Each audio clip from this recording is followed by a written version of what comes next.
अस्सलाम वालेकुम dear students, मैं आपका इंग्लिश टीचर मोहम्मद रफ़ीक। आज इंग्लिश का लेक्चर नंबर 4 पढ़ेंगे। लेक्चर नंबर 4 में लेसन नंबर फर्स्ट का पैराग्राफ नंबर 4 और 5 है। इसकी ट्रांसलेशन और मुश्किल अल्फाज के सिनोनिम और कुछ ग्रामर डिस्कस करेंगे। आप अपनी किताबें खोल लें और पेज नंबर 3 पर आ जाएं। पेज नंबर 3 और पैराग्राफ नंबर 4 और 5 तवज्जो करें। पहले रीडिंग स्टार्ट करते हैं। During the sermon an Ansari, seeing some men from the tribe of Banu Salba sitting there, stood up and pointed toward them and said, O Rasul of Allah, O Rasul of Allah, their ancestors killed a member of our family. We appeal to you to get one of them hanged in exchange for that. The Rasul sallallahu alaihi wasallam replied, the revenge of the father cannot be taken on his son. The Rasul sallallahu alaihi wasallam was so well known for his justice that even the Jews, who were his bitter enemies, brought their suits to him, and he decided cases in accordance with the Jewish law. He very strictly followed the commandment of Allah. If they come to you, either judge between them or decline to interfere. If you decline, they cannot hurt you in the least. If you judge in equity between them, for Allah loves those who judge in equity. ये paragraph number 4 और 5 की reading थी। अब इसकी translation start करते हैं। During the Sarman कहते हैं खुतबे को। ड्यूरिंग द सरमन, खुतबे के दौरान। ड्यूरिंग के मीनिंग के दौरान। ड्यूरिंग द सरमन, खुतबे के दौरान। एन अंसारी, एक अंसारी, सीइंग, देखकर, सम मैन, कुछ आदमियों को।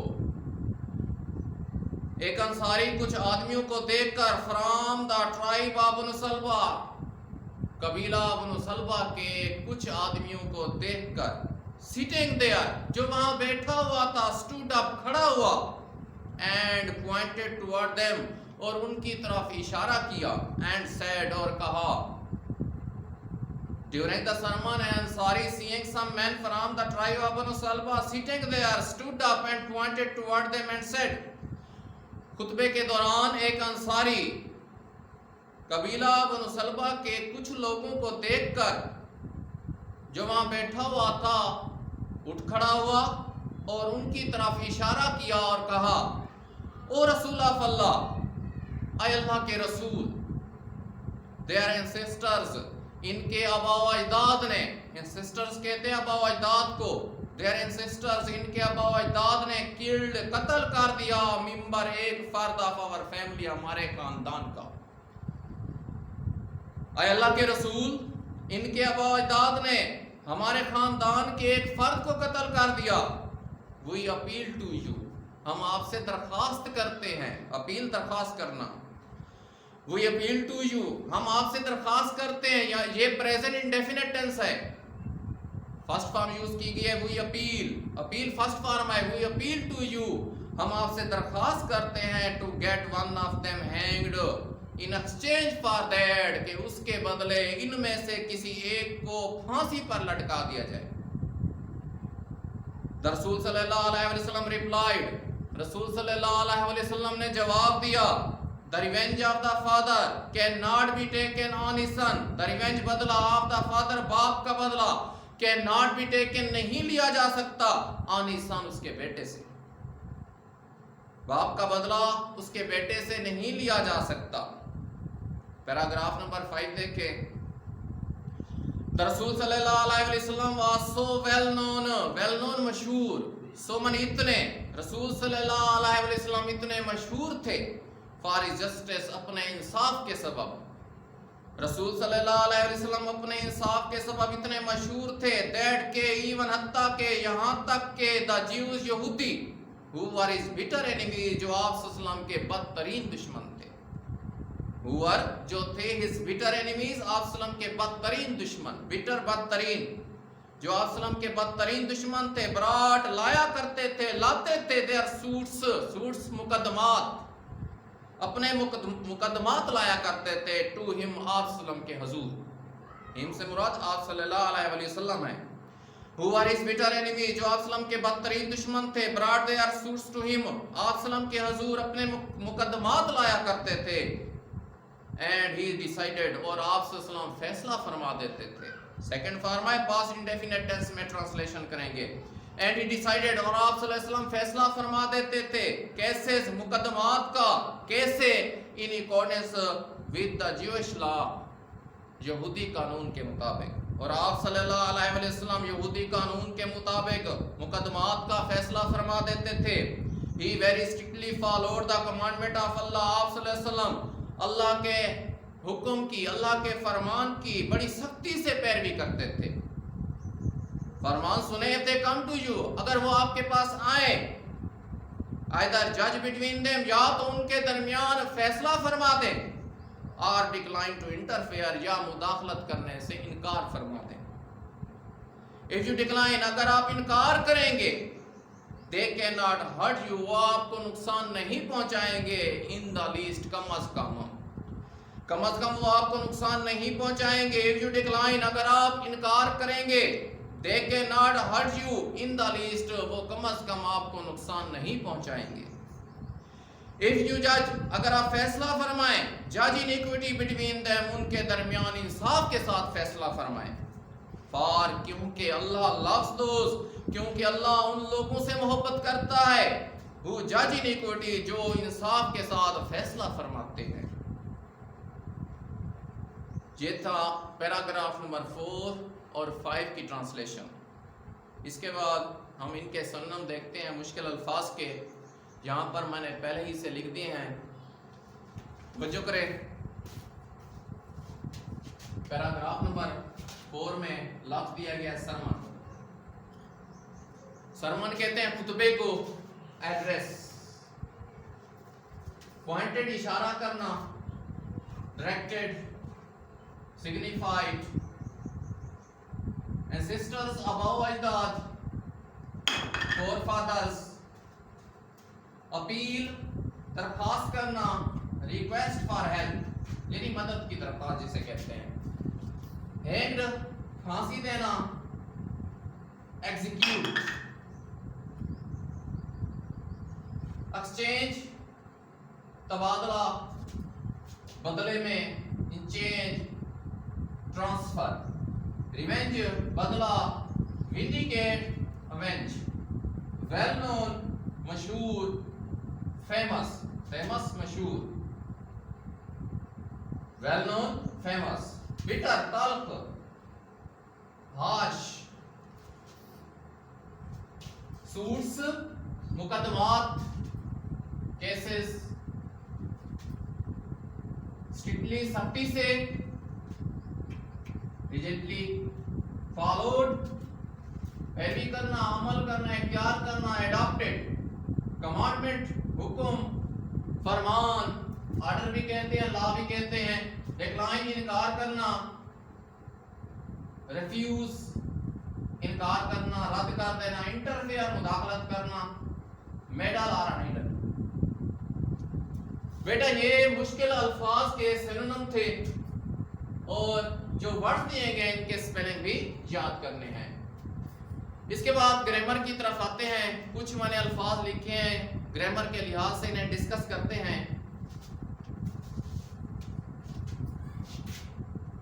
To word in accordance with, पहले लेक्चर में मैं प्रीपोजिशन को डिस्कस कर चुका हूं।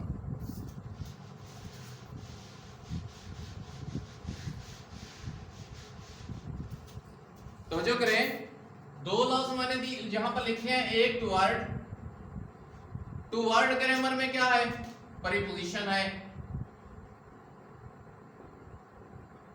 मजीद प्रीपोजिशन पढ़ने के लिए आप पार्ट्स ऑफ स्पीच का लेक्चर देख सकते हैं। इन अकॉर्डेंस विद, इसको भी मैं प्रीवियस लेक्चर में डिस्कस कर चुका हूं। इन अकॉर्डेंस विद ये है प्रीपोजिशन। कौन सी परिपोजिशन है? कंपाउंड परिपोजिशन है। कंपाउंड परिपोजिशन यानी जब दो या दो से ज्यादा अल्फाज एक वर्ड के तौर पर काम करें, उनका फंक्शन परिपोजिशन का हो, तो वो कंपाउंड परिपोजिशन कहलाती है। तो टू वर्ड परिपोजिशन सिंगल परिपोजिशन भी कह सकते हैं इन अकॉर्डेंस विद, ये क्या है? कंपाउंड परिपोजिशन है। उसके बाद सो और वेरी स्ट्रिक्टली। सो क्या है? ग्रामर में एडवर्ब है। एडवर्ब को बार बार मैं पहले डिस्कस कर चुका हूं। वेरी स्ट्रिक्टली क्या है? ये भी एडवर्ब है।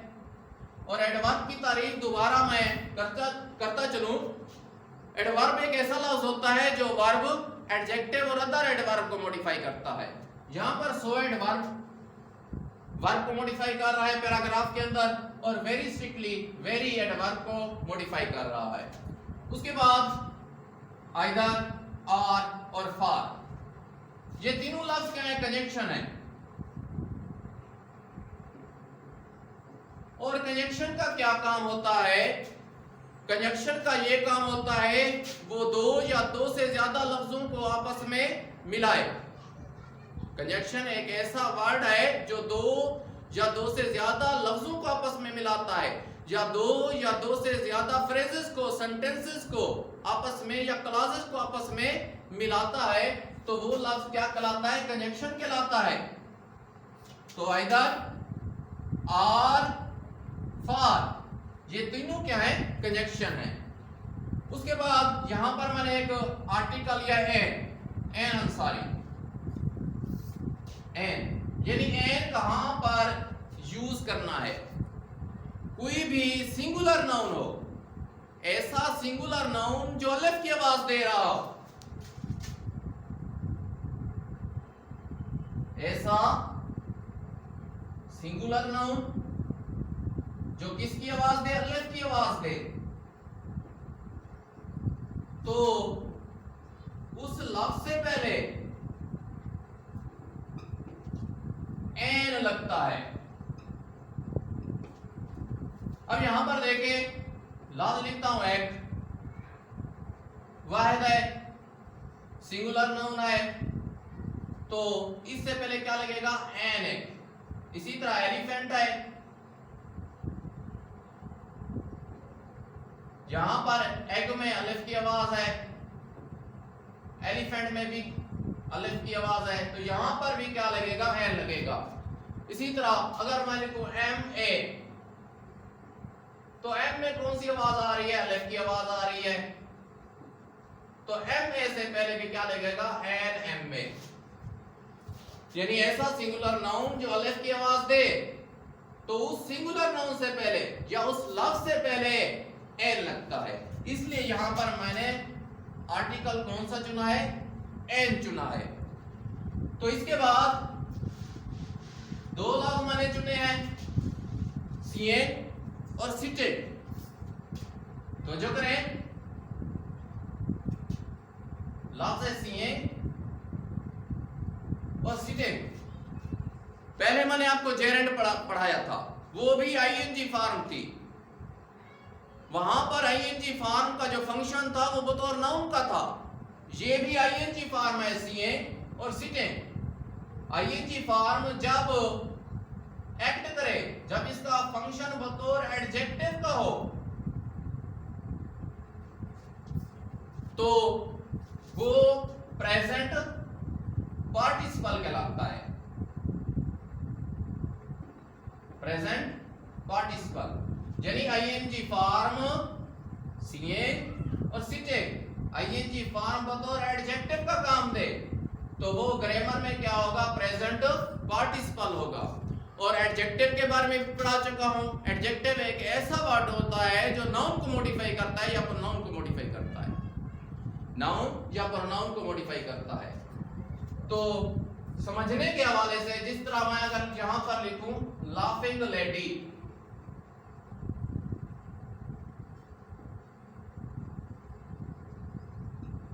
रोलिंग स्टोन,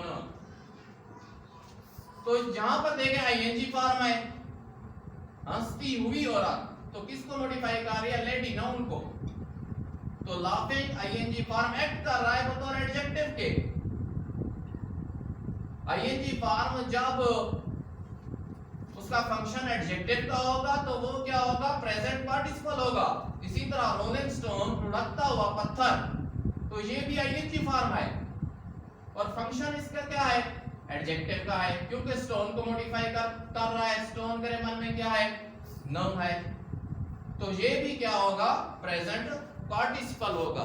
तो यहां पर इस पैराग्राफ में सीइंग और सिटिंग ये प्रेजेंट पार्टिसिपल है। तो उसके बाद मैंने पंक्चुएशन लिया है, एक्सक्लेमेशन मार्क लिया है, जहां पर लिखा ओ रसूल ऑफ अल्लाह, ओ रसूल ऑफ अल्लाह, आए अल्लाह के पैगंबर, अल्लाह के रसूल। यहां पर ये जो लेटर लिखा गया है, मार्क दिया गया है, ये कौन सा मार्क है, एक्सक्लेमेशन मार्क है।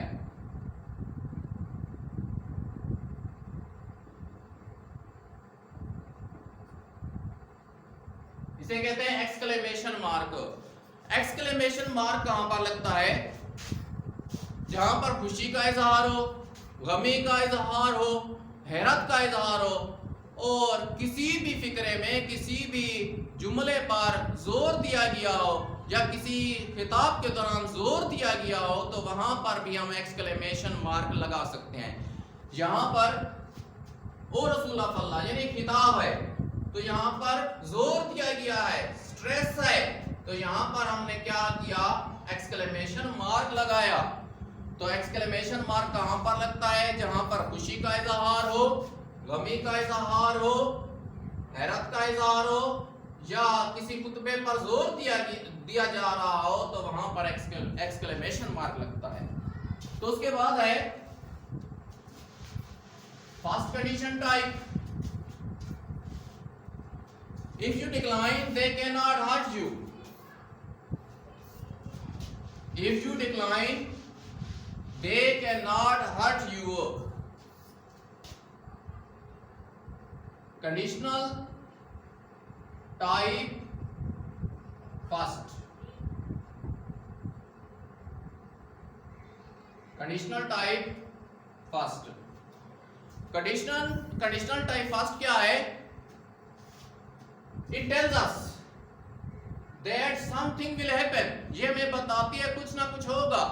if the condition is fulfilled, अगर वो शर्त जो fulfilled हो, the condition may or may not be fulfilled, जरूरी नहीं है कि वो fulfill हो, पूरी नहीं भी हो सकती। तो इसकी दो क्लासेस हैं, एक को कहते हैं if क्लास, समझो करें, और दूसरी क्या होती है, मेन क्लास। याद रखें इफ क्लास में कंडीशन बयान की जाती है, यानी शर्त बयान की जाती है, और मेन क्लास में उसका क्या निकलता है, रिजल्ट, नतीजा निकलता है। रिजल्ट मुस्बत भी हो सकता है, मनफी भी हो सकता है। इफ क्लास में शर्त बयान की जाती है और मेन क्लास में उसका रिजल्ट निकाला जाता है। जैसे इफ यू वर्क हार्ड, ये एक शर्त है, अगर तुम मेहनत करोगे, ये एक शर्त है, तो उसका रिजल्ट क्या निकलेगा, you will succeed, you will pass, तो आप कामयाब हो जाओगे, आप कामयाब होगे। ये कामयाब होना ये उसका रिजल्ट है। इसी तरह इस जुमले के अंदर इफ यू डिक्लाइन, अगर आप इनकार फरमा देंगे, अगर आप इनकार करेंगे, दे कैनॉट हर्ट यू, वो आपको नुकसान नहीं पहुंचाएंगे। यहां पर शर्त क्या है, इनकार फरमाने की, और रिजल्ट क्या है, they can not hurt you, वो आपको नुकसान नहीं पहुंचाएंगे। इसके लिए फार्मूला याद कर ले, वर्ब में भी आ सकता है। देखें, अगर इफ के साथ पहली फॉर्म हो, इफ के साथ कौन सी फॉर्म? पहली फॉर्म हो, तो मेन क्लॉज में क्या करना है? मेन क्लॉज में विल शेल के साथ भी पहली फॉर्म लगानी है आपने, या यूं भी आ सकता है कैन के साथ पहली फॉर्म, जिस तरह यहां पर they can not hurt you, तो हर्ट कौन सी फॉर्म है? पहली फॉर्म है। कैन के साथ भी पहली फॉर्म लगा सकते हैं, और मे के साथ भी पहली फॉर्म लगाते हैं। ये थी कंडीशन टाइप फर्स्ट। तो उसके बाद एक फिक्रा लिया है,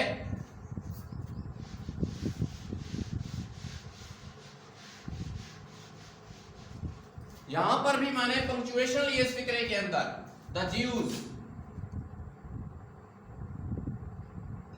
यहूदी, हु आर, उसके बाद कामा है, ज्यूज के बाद कामा है, who are his bitter enemies,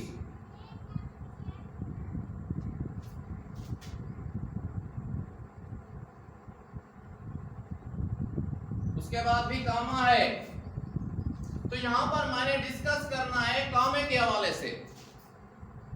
जब देखें बहुत से अल्फाज या बहुत से जुमले अलग अलग लिखे हों, और वो जुमले, वो अल्फाज एक दूसरे की तशरीह कर रहे हों, अलग अलग लिखे जाएं लेकिन एक दूसरे की क्या करें? तशरीह करें, तो उनके दरमियान क्या लगता है? कामा लगता है।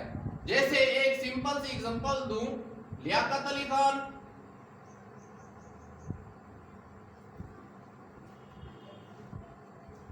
उसके बाद कामा,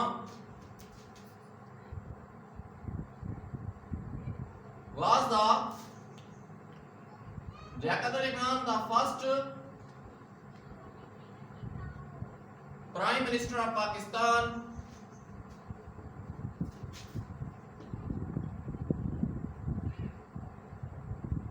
comma was killed in Rawalpindi. तो यहां पर ये जो जितने भी अल्फाज हैं या जितने भी सेंटेंसेस हैं एक दूसरे की तशरीह कर रहे हैं। जैसे Liaquat Ali Khan first prime minister थे पाकिस्तान के, तो फर्स्ट प्राइम मिनिस्टर कौन था पाकिस्तान का? लियाकत अली खान था। कहां पर उन्हें कत्ल कर दिया गया था? रावलपिंडी में। ये दूसरे एक दूसरे ये जितने भी फिक्रे एक दूसरे की तशरीह कर रहे हैं। जब उससे फिक्रों को अलहदा किया जाए और वो एक दूसरे की तशरीह करे तो क्या लगाएंगे? कामा लगाएंगे। ये थी पंक्चुएशन। उसके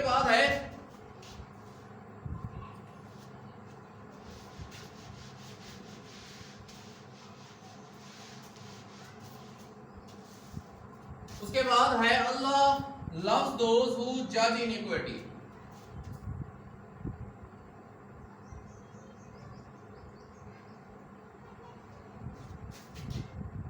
who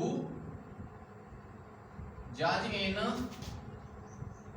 equity। यहां पर हमने डिस्कस करना है who को। who ग्रामर में क्या है? रिलेटिव प्रोनाउन है।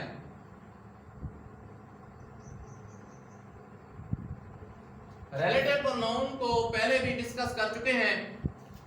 रिलेटिव प्रोनाउंस जो होते हैं, relative pronouns introduce a relative clause. ये कौन सी क्लॉज है? रिलेटिव क्लॉज है। Introduce relative pronoun, introduce relative clause. They can identify a noun and also give the additional information about the noun।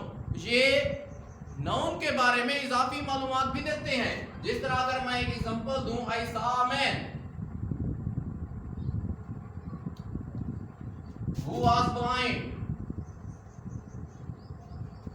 जो अंधा था। मैंने एक शख्स देखा जो अंधा था। अंधा कौन था भाई? शख्स था। ये मैन के बारे में एडिशनल इंफॉर्मेशन दे रहा है। तो हु ग्रामर में क्या होगा? रिलेटिव प्रोनाउन होगा। तो इसी तरह आगे ये फिक्रा इसलिए लिया है, यहां पर हम एक और क्लास का जिक्र करने जा रहे हैं, और वो क्लास कौन सी है? एडजेक्टिव क्लास है। ये कौन सी क्लास है? एडजेक्टिव क्लास है। और एडजेक्टिव क्लास क्या होती है?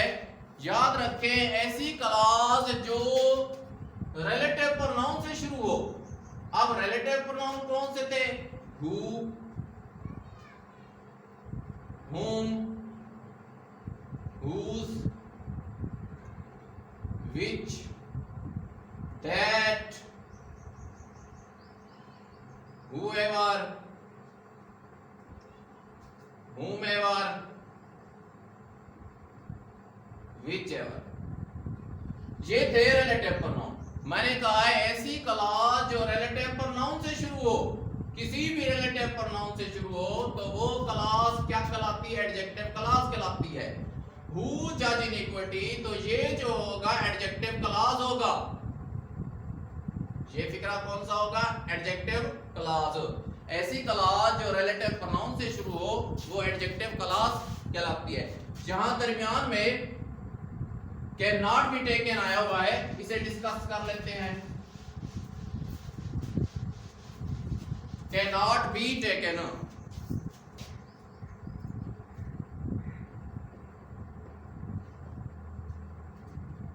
पहले कैन क्या है?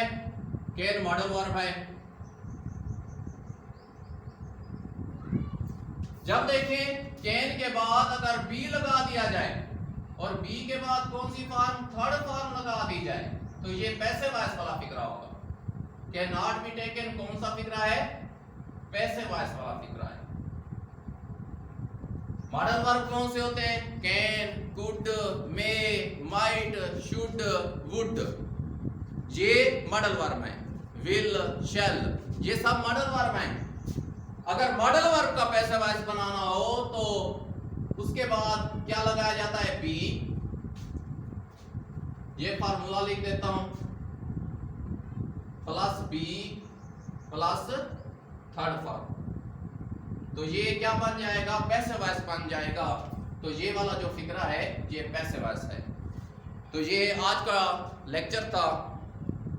इंशाल्लाह नेक्स्ट लेक्चर पर मुलाकात होगी। अल्लाह हाफिज।